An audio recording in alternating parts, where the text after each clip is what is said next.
नमस्कार दोस्तों, स्वागत है आप सभी का हमारे चैनल लर्न विथ डेक्स में। फ्रेंड्स, आज की वीडियो में यहाँ पर हम सॉल्व करने जा रहे हैं स्टैंडर्ड 12 इंग्लिश मीडियम की गाला असाइनमेंट बुक ईयर 2021 से इकोनॉमिक्स सब्जेक्ट्स के सभी एमसीक्यूज, जहाँ पर क्वेश्चन पेपर नंबर 4, 5 एंड 6 के 45 एमसीक्यूज को एकदम डिटेल में एंड कंसेप्चुअली यहाँ पर हम समझेंगे भी। तो बने रहेगा फ्रेंड्स वीडियो में एंड तक, ताकि सभी के सभी एमसीक्यूज एकदम अच्छे से यहाँ पर आपको समझ में आ सकें। चलिए फ्रेंड्स, यहाँ पर बात की जाए सबसे पहले इस क्वेश्चन के इंस्ट्रक्शन की, जहाँ हमें कहा गया है कि answer the following questions bye selecting the correct option from the given options. जहाँ पर क्वेश्चन नंबर 1 to 15 जो है ये हमें मल्टीपल चॉइस क्वेश्चंस के यहाँ पे क्वेश्चंस दिए हुए हैं, जहाँ पर हर एक क्वेश्चन 1 मार्क जो है ये कैरी करता है। टोटल 15 क्वेश्चंस एंड इनके लिए यहाँ पे हमें प्रोवाइड किए गए हैं टोटल 15 मार्क्स। स्टार्ट किया जाए यहाँ पर क्वेश्चन नंबर 1 से, जहाँ हमें कहा गया है कि विच of the following technologies is most useful in the study of economics. यानी इकोनॉमिक्स की स्टडी में यहाँ पर सबसे ज़्यादा किस टेक्नोलॉजी का यहाँ पर उपयोग किया जाता है। सो फ्रेंड्स, यहाँ पर इकोनॉमिक्स की स्टडी के लिए सबसे ज़्यादा जिस टेक्नोलॉजी का उपयोग यहाँ पे किया जाता है वो टेक्नोलॉजी है यहाँ पर internet. So option number B जो है ये हो जाएगा हमारा करेक्ट आंसर क्वेश्चन नंबर 1 के लिए। Then question number 2, generally which countries are related with the concept of economic growth. यानी कि इकोनॉमिक ग्रोथ के क्वेश्चन के साथ यहाँ पर कौन सी कंट्री जो है यहाँ पर रिलेट करती हैं। तो यहाँ पर फ्रेंड्स, इकोनॉमिक्स ग्रोथ के साथ रिलेट करने वाली जो कंट्रीज हैं वो ज़्यादातर डेवलप्ड कंट्रीज होती हैं। सो ऑप्शन नंबर ए जो है ये हो जाएगा हमारा करेक्ट आंसर क्वेश्चन नंबर 2 के लिए।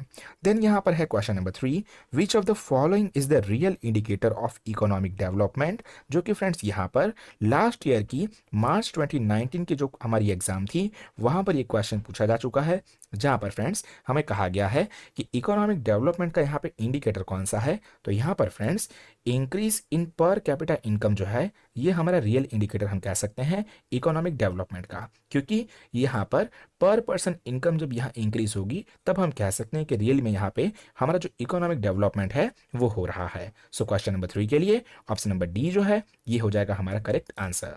Then question number 4, if the prices rise at low rate it is called dash inflation. मतलब कि यहाँ पर जो हमारे प्राइजेस हैं वो बहुत ही धीरे धीरे से यहाँ पे बढ़ रहे हों तो इसे किस टाइप का इन्फ्लेशन हम कहेंगे। सो फ्रेंड्स, यहाँ पर इसे जो है डल इन्फ्लेशन कहा जाता है, क्योंकि प्राइजेस जो हैं वो काफ़ी धीरे धीरे यहाँ पर बढ़ रहे होते हैं तो इसे डल इन्फ्लेशन कहा जाता है। सो क्वेश्चन नंबर 4 के लिए ऑप्शन नंबर ए जो है ये हो जाएगा हमारा करेक्ट आंसर। देन बात की जाए यहाँ पे क्वेश्चन नंबर 5 की, जहाँ हमें कहा गया है कि वो has the authority to issue 1 rupee currency notes in India. 1 rupees की जो करेंसी नोट्स हैं इनको इश्यू करने की अथॉरिटी जो है वो किसके पास होती है इंडिया में, जो कि यहाँ पर मार्च 2018 के अंदर यहाँ पर पूछा जा चुका क्वेश्चन है।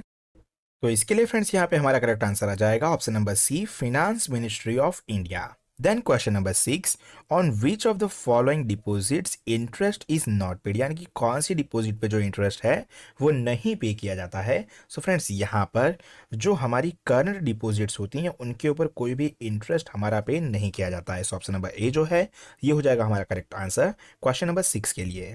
Then question number 7, according to the report of 2013 which state had the highest poverty in India. ये भी फ्रेंड्स यहाँ पर 18 जुलाई यानी कि जब रिपीटर्स की एग्जाम्स होती है उस टाइम पे 2018 में ये क्वेश्चन जो है वो पूछा जा चुका है, जहाँ पर हमें कहा गया है कि 2013 के रिपोर्ट के अकॉर्डिंग यहाँ पर कौन सा स्टेट ऐसा है जहाँ पर पॉवर्टी यानी कि गरीबी जो है वो सबसे ज़्यादा थी। तो फ्रेंड्स, यहाँ पर हमारी जो बुक है वहाँ पर डिफरेंट कॉलम्स हमें बताए गए हैं, जहाँ पर लास्ट वाले कॉलम्स के अंदर काफ़ी सारे स्टेट्स के नाम दिए गए हैं, जिनमें से एक स्टेट जो है वो आता है छत्तीसगढ़। सो ऑप्शन नंबर डी जो है ये हो जाएगा हमारा करेक्ट आंसर क्वेश्चन नंबर 7 के लिए। Then question number 8, in 2014 which country had the maximum life expectancy. यानी कि 2014 के अंदर कौन सी कंट्री जो है जहां पर सबसे ज़्यादा यहाँ जो है लाइफ एक्सपेक्टेंसी थी। तो फ्रेंड्स, यहाँ पर नॉर्वे जो है इस कंट्री के अंदर सबसे ज़्यादा लाइफ एक्सपेक्टेंसी यहाँ रिकॉर्ड की गई थी 2014 के अंदर। सो ऑप्शन नंबर सी जो है ये हो जाएगा करेक्ट आंसर अपना क्वेश्चन नंबर 8 के लिए। देन बात आती है यहाँ पे क्वेश्चन नंबर 9 की, what is the unemployment arising due to change in technology called. यानी कि टेक्नोलॉजी के चेंज की वजह से यहाँ पे जो अनएम्प्लॉयमेंट क्रिएट होता है उसे हम किस टाइप का अनएम्प्लॉयमेंट कहते हैं? तो काफ़ी इजी सा क्वेश्चन कि इसे हम फ्रिक्शनल अनएम्प्लॉयमेंट कहते हैं। सो ऑप्शन नंबर ए जो है ये हो जाएगा हमारा करेक्ट आंसर क्वेश्चन नंबर 9 के लिए, और मार्च 2018 के अंदर ये पूछा जा चुका है। देन फ्रेंड्स बात आती है यहाँ पे क्वेश्चन नंबर 10 की, when is cyclical unemployment seen in economy, यानी कि साइक्लिकल अनएम्प्लॉयमेंट जो है वो इकोनॉमी में कब देखने मिलता है? सो फ्रेंड्स यहाँ पर जब बहुत ही ज़्यादा तेजी मंदी होती है तब हमें जो है इस टाइप का साइक्लिकल अनएम्प्लॉयमेंट जो है वो देखने मिलता है। सो ऑप्शन नंबर ए जो है ये हो जाएगा यहाँ पे हमारा करेक्ट आंसर क्वेश्चन नंबर 10 के लिए। देन उसके बाद यहाँ पर फ्रेंड्स बात आती है क्वेश्चन नंबर 11 की कि how much was the females population per 1000 males population in India in 2011। Year 2020 की जो रिपीटर्स की एग्जाम थी वहां पर ये एमसीक्यू आ चुका है, जहां हमें कहा गया है कि 1000 मेल्स के सामने कितनी पॉपुलेशन थी 2011 के अकॉर्डिंग। सो फ्रेंड्स यहाँ पर इसके लिए करेक्ट आंसर हो जाएगा अपना option number C 940। Then question number 12, what is an accounting statement showing the value of imports and exports of tangible and intangible goods during year known as, जो कि मार्च 19 के अंदर पूछा गया हुआ क्वेश्चन है, जहां में कहा गया है कि इंपोर्ट्स एंड एक्सपोर्ट्स की जो भी टेंजिबल गुड्स या इनटेंजिबल गुड्स होते हैं उनका जो स्टेटमेंट है उसे हम किस नाम से जानते हैं? तो फ्रेंड्स यहाँ पर इस टाइप के स्टेटमेंट को हम यहाँ पर बैलेंस ऑफ ट्रेड के नाम से जानते हैं। सो ऑप्शन नंबर ए जो है ये हो जाएगा अपना करेक्ट आंसर क्वेश्चन नंबर 12 के लिए। Then question number 13, which of the following industries is an industry of cooperative sector? इनमें से कौन सी ऐसी इंडस्ट्री जो है वो कोऑपरेटिव सेक्टर के अंदर आती है? तो फ्रेंड्स यहाँ पर जो है ये डेयरी प्रोडक्ट्स वाली यानी कि जो भी मिल्क प्रोडक्ट से रिलेटेड जो भी इंडस्ट्रीज हैं ये आती हैं कोऑपरेटिव सेक्टर के अंदर।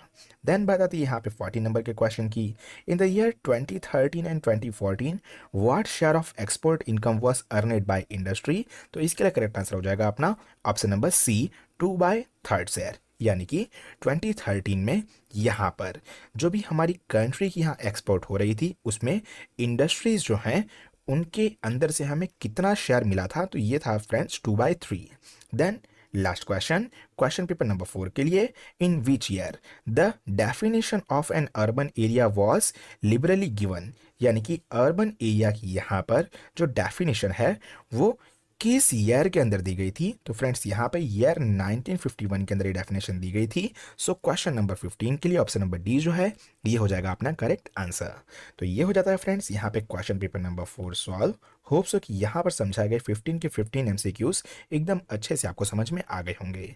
चलिए बात की जाए यहाँ पे क्वेश्चन पेपर नंबर 5 की, लेकिन आगे बढ़े उससे पहले आप सभी से एक छोटी सी गुजारिश, इफ़ आप हमारे चैनल पर न्यू हैं एंड अभी तक चैनल पर नहीं जुड़े हैं तो नीचे दिए हुए रेड कलर के सब्सक्राइब बटन को दबाकर चैनल पर जुड़ जाइए तथा उसके बगल में आए हुए बेल आइकन को भी ऑन कर दीजिएगा, ताकि आने वाले समय में जब भी स्टैंडर्ड 12 इंग्लिश मीडियम के स्टूडेंट्स के लिए ऐसी वीडियोस अपलोड हो तो सबसे पहले आपको उसकी नोटिफिकेशन मिल जाए। चलिए फ्रेंड्स यहाँ पे बात की जाए क्वेश्चन पेपर नंबर 5 की, जहाँ पे सबसे फर्स्ट क्वेश्चन हमें दिया गया है कि which type of organisation presents data series pertaining to economic information, यानी कि डेटा सीडी जो है इसके अकॉर्डिंग कौन सा ऐसा ऑर्गेनाइजेशन जो है ये हमें इकोनॉमिक की इंफॉर्मेशन देता है? तो यहाँ पर फ्रेंड्स इसके लिए अपना करेक्ट आंसर जो है वो हो जाएगा option number C, laboratories, research centres, government etcetera.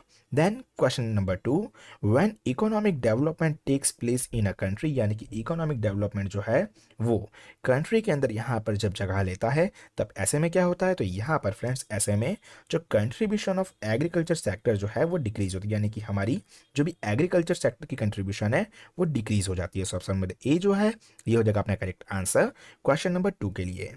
Then बात की जाए यहाँ पे क्वेश्चन नंबर 3 की, development is a multi dimensional process वो has given this statement.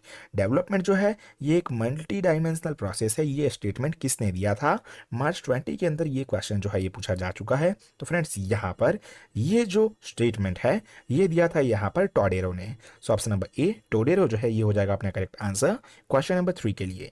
Then question number 4, which of the following can be used as the best means for storage of value, यानी कि storage value के यहाँ पे इनमें से सबसे बेस्ट ऑप्शन जो है वो कौन सा है? तो फ्रेंड्स यहाँ पर सबसे बेस्ट ऑप्शन जो कह सकते हैं हम स्टोरेज वैल्यू के लिए वो होगा अपना कॉइन्स। ऑप्शन नंबर डी जो है वो हो जाएगा यहाँ पे करेक्ट आंसर क्वेश्चन नंबर 4 के लिए।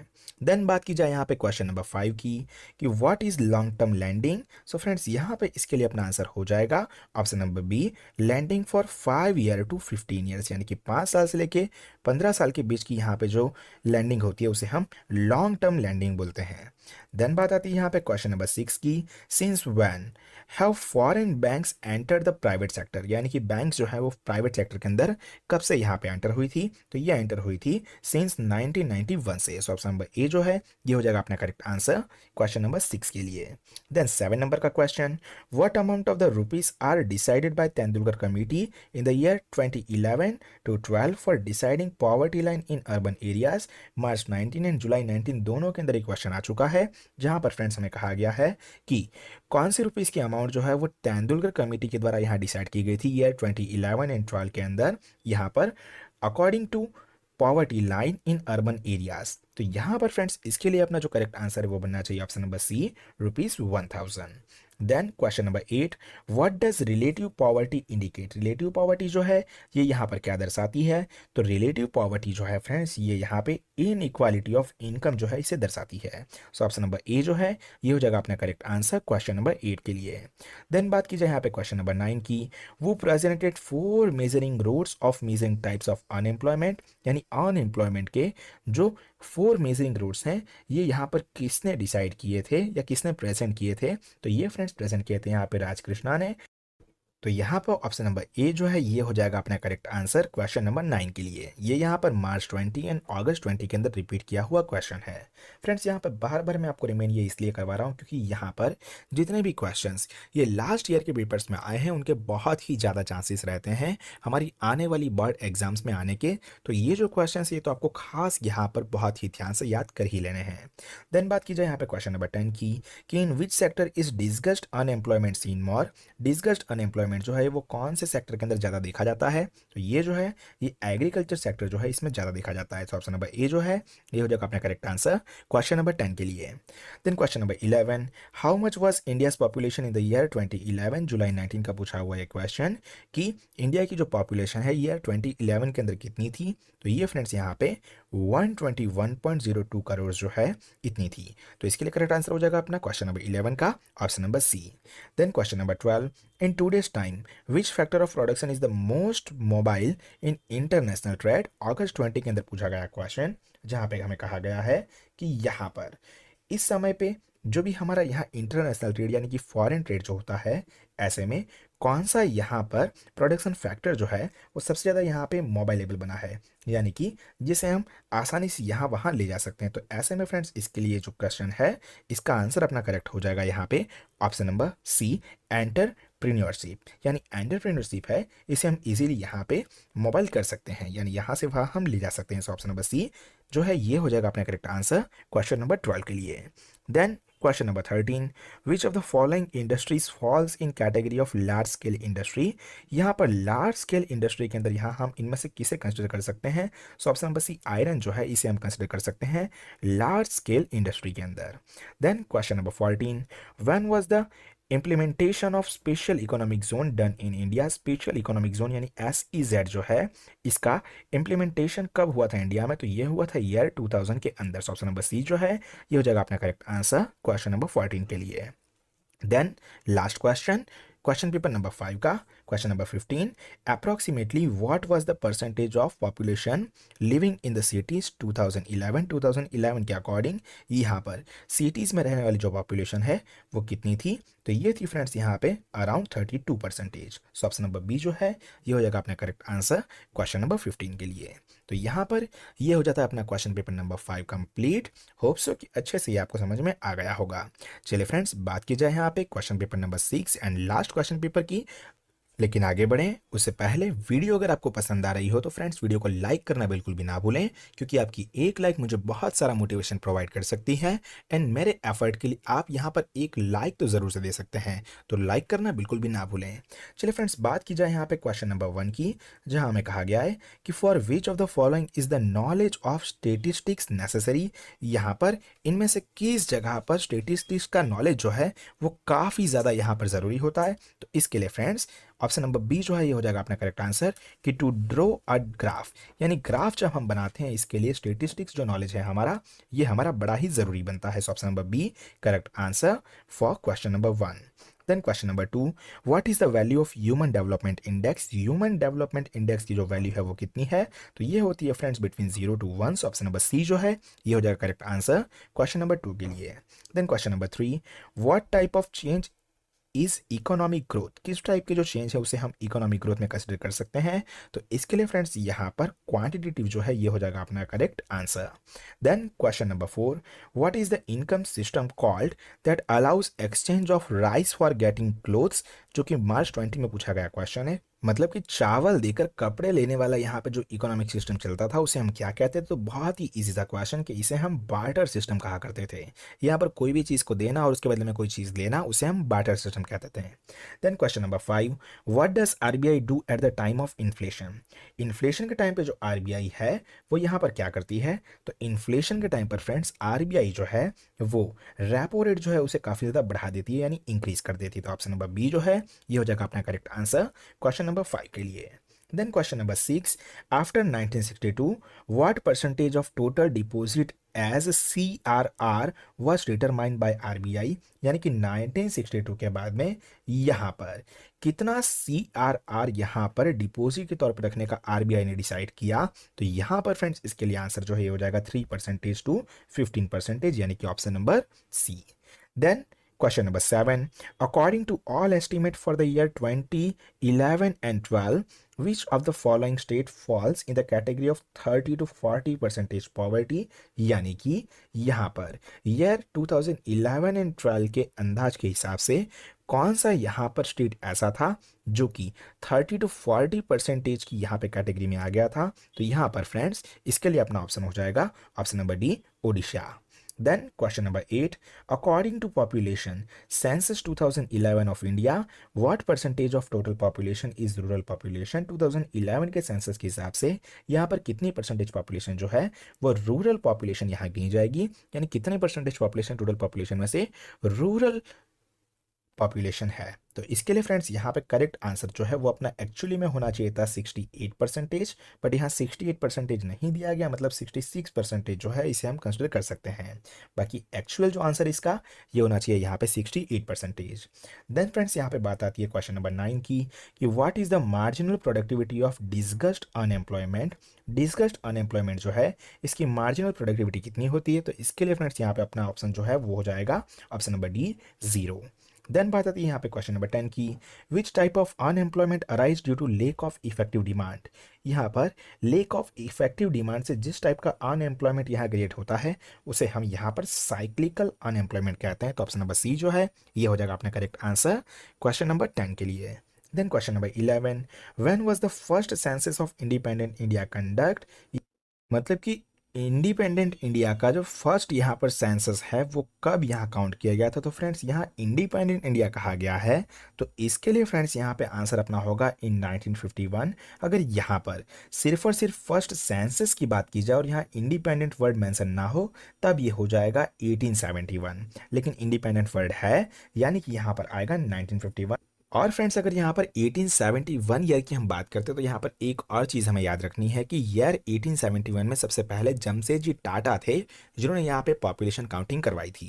तो फ्रेंड्स यहाँ पर फिलहाल के लिए ऑप्शन नंबर बी जो है ये हो जाएगा अपना करेक्ट आंसर।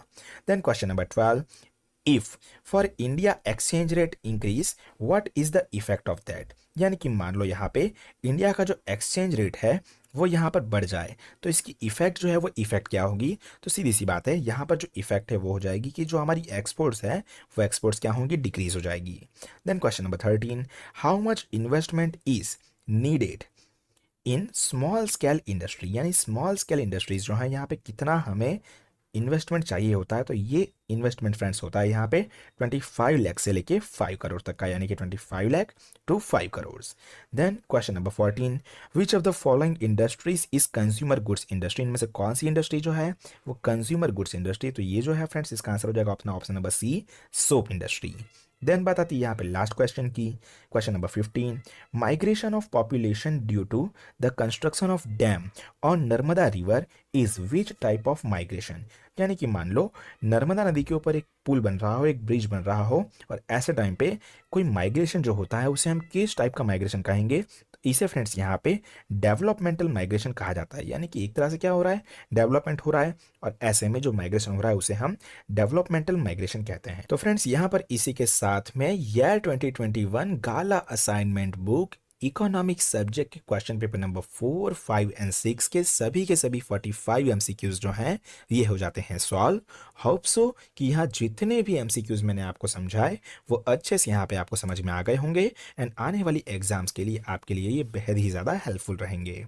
बस तो फ्रेंड्स यहाँ पर इतना ही रखा जाए अपनी आज की इस वीडियो में, लेकिन जाते जाते इस वीडियो को लाइक करना बिल्कुल भी ना भूलें। यहाँ पर टारगेट रखते हैं हम 200 लाइक्स का, एंड 200 लाइक्स यहाँ पर आप करवा देते हैं अगर कंप्लीट, तो जल्द ही यहाँ पे सेक्शन बी जो है question paper number 1 to question paper number 6 के, ये भी हम करवा देंगे सोल्व। बस तो इस वीडियो को कर दीजिए अपने सभी के सभी दोस्तों के साथ शेयर। इसके अलावा आप कुछ कहना चाहते हैं तो नीचे कमेंट बॉक्स में मुझे बताना बिल्कुल भी ना भूलें। मिलते हैं दोस्तों यहाँ पर जल्द ही एक नए सॉल्यूशन के साथ में, तब तक के लिए थैंक यू सो मच। जय हिंद, वंदे मातरम।